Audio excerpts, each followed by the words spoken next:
একটা বেঞ্চে দুজন মানুষ কত রকম ভাবে বসতে পারে।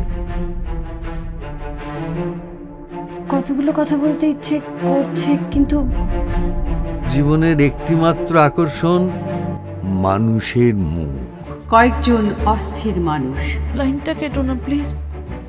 কম্পিউটার কেনার টাকা নিয়ে দিনের বেলাও যারা খুব বেশি করে মাপে অনেকেই আবার ফিরে আসে। আর তাদের গল্প। কাল সব মিলিয়ে কজন ট্যাক্সি ড্রাইভার খুন হয়েছে বলুন তো?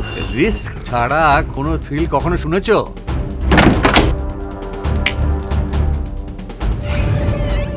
নাকি আমাদের গল্প?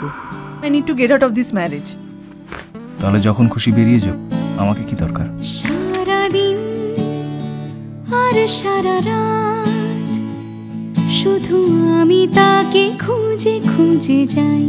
তুমি আমাকে চিনবে না, তোমার বউকে আমি চিনি। একদিনের পরিচয়ে যিনি আপনাকে এই কম্পিউটারটা পাইয়ে দিলেন তাকে একবার দেখার ইচ্ছে ছিল। ধৈর্য রাখাটা খুবই ভালো, তবে সেটা আবার তোমার দুর্বলতা বলে কে যেন না ভাবে। আমায় ওরকম করে দেখলে চোখ দুটো উপড়ে নিতাম।